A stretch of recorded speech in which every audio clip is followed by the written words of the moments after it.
Anda kembali menyaksikan Breaking News TV One bersama saya Windy Wellingtonia. Pemirsa, kami akan kembali mengajak Anda untuk menyimak sidang lanjutan peninjauan kembali Sakatata dengan agenda mendengarkan keterangan dari saksi fakta dan juga saksi ahli.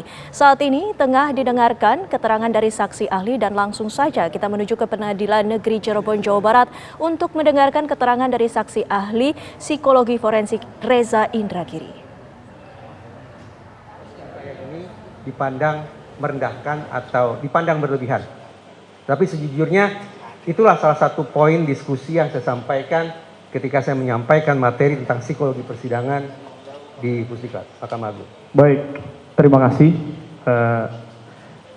Kemudian atas hal tersebut saya akan masuk ke pokok perkara.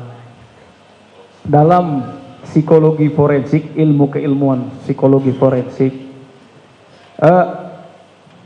untuk mengeluarkan output yang secara hukum ataupun secara ilmu psikologi forensik dapat dikatakan valid,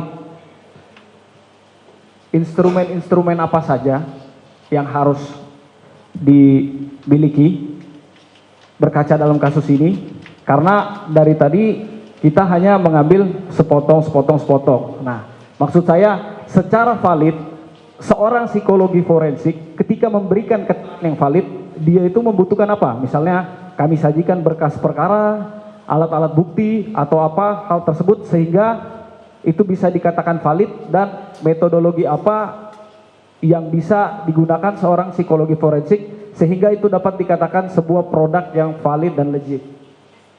Itu pertanyaan saya. Baik.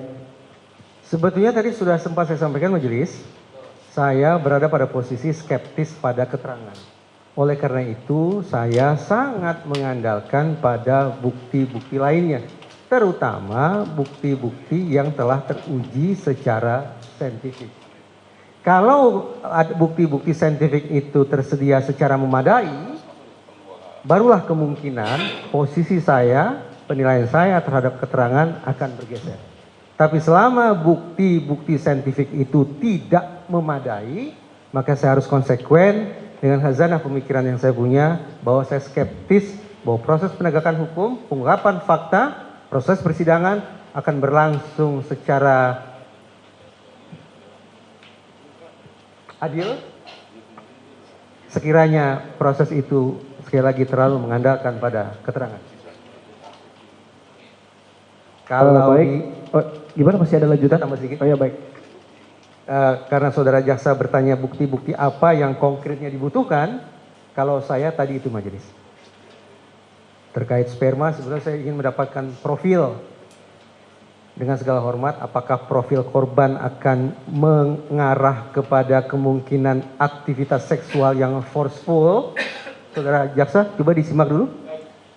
Simak dulu. Pertama, terkait dengan sperma, saya tidak membutuhkan spermanya karena itu urusan kedokteran forensik, tapi saya sesungguhnya membutuhkan profil kedua korban. Sekiranya tersedia akan mengarahkan kita pada kemungkinan aktivitas seksual yang forceful ataukah aktivitas seksual yang konsensual. Satu. Yang kedua, sama, untuk membaca perilaku dan proses mental, saya membutuhkan adanya bukti rinci komunikasi elektronik atau bukti ekstraksi data rinci-rincinya tentang siapa, dengan siapa, berkaitan tentang apa, jam, menit, detik berapa. Untuk apa? Begini majelis, tadi saya belum sempat elaborasi kenapa saya sangat membutuhkan bukti ini. Majelis, yang saya pahami, kasus Cirebon 2016 itu disebut sebagai kasus pembunuhan berencana. Kalau itu merupakan pembunuhan berencana, saya yakin betul, apalagi karena dilakukan secara berkelompok, saya yakin betul di gawai para tersangka semestinya tersedia pesan-pesan satu sama lain yang mereka pertukarkan terkait dengan rencana perkosaan atau rencana pembunuhan tersebut. Sehingga ketika gawai para tersangka dibuka, akan bisa ditemukan sesungguhnya ada atau tidak komunikasi antar tersangka yang mengindikasikan inilah segerombolan manusia yang merencanakan pembunuhan. Ada atau tidak? Itu akan terbaca dari komunikasi mereka. Apalagi pada jam-jam menjelang waktu yang disebut-sebut sebagai peristiwa pembunuhan itu berlangsung. Bukti komunikasi elektronik serupa dengan serinci-rincinya juga saya butuhkan datang dari gawai kedua korban. Untuk apa? Untuk menangkap indikasi. Apakah pada malam itu mereka merasakan ketakutan, kecemasan, kepanikan, mencari bantuan, mencari pertolongan, dan seterusnya, yang mengindikasikan bahwa mereka memang menjadi target penganiayaan, pembunuhan, dan perkosaan itu. Adakah pihak-pihak yang mereka coba hubungi untuk mencari pertolongan itu? Nah, ini majelis, sekiranya bukti komunikasi elektronik dua pihak tersebut, yaitu para tersangka dan kedua korban, diungkap atau dibawa ke ruang yang mulia ini, mudah-mudahan arah kita untuk menarik simpulan tentang peristiwa Cirebon 2016 akan lebih terukur, akan lebih bisa dipertanggungjawabkan ketimbang semata mengandalkan pada keterangan. Demikian. Baik, terima kasih. Saya juga akan melanjutkan lagi pertanyaan saya. Tadi juga dijelaskan terkait dengan 3 keterangan palsu yang diberikan, ya. Kalau saya sependek sepengetahuan yang saya terima tadi, itu voluntary false confession, coerce, dan internalized. Dan saudara ahli tadi menyampaikan dari pandangan bahwa ini karena penyiksaan, karena ini sehingga keterangan palsu bisa diberikan. Sekarang saya akan bertanya seperti ini.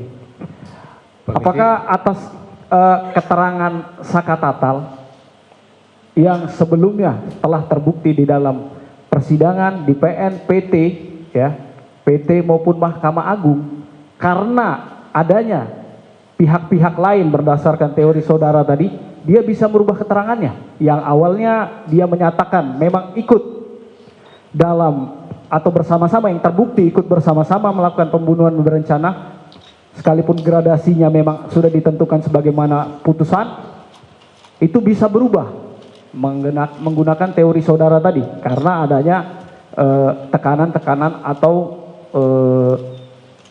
bisikan-bisikan dari luar, seperti itu. Yang mulia. Izin yang mulia, ini tempat yang mulia, tidak perlu seperti itu yang mulia. Izin. Yang mulia.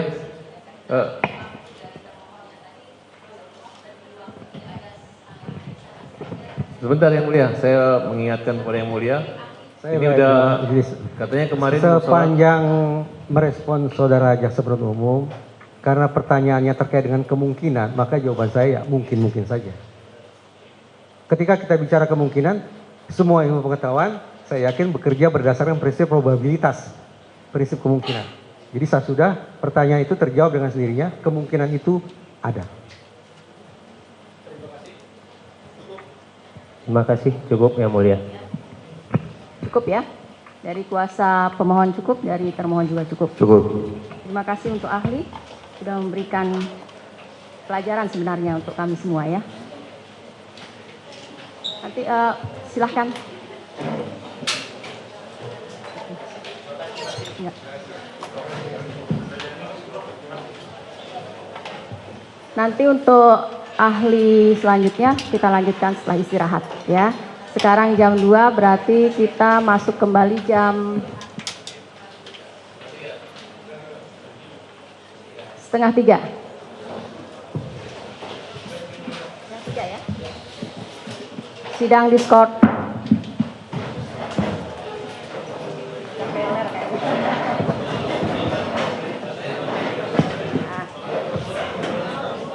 Recording stopped.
Pemirsa, sidang lanjutan peninjauan kembali Saka Tatal kembali digelar hari ini dengan agenda mendengarkan saksi fakta dan juga saksi ahli. Sidang yang dimulai pada pukul 10.30 waktu Indonesia Barat pagi tadi menghadirkan 3 saksi fakta dan tadi kita sudah mendengarkan 2 saksi fakta yang dihadirkan dan mendengarkan keterangannya, yaitu Deddy Mulyadi dan juga Teguh yang telah memberikan keterangan ataupun kesaksiannya di depan majelis hakim secara bersama-sama.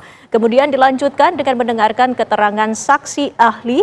1 di antaranya adalah Reza Indragiri selaku ahli psikologi forensik. Dan pemirsa, sidang lanjutan peninjauan kembali Saka Tatal akan kembali dilanjutkan usai skors istirahat sekitar pukul 14.30 waktu Indonesia Barat.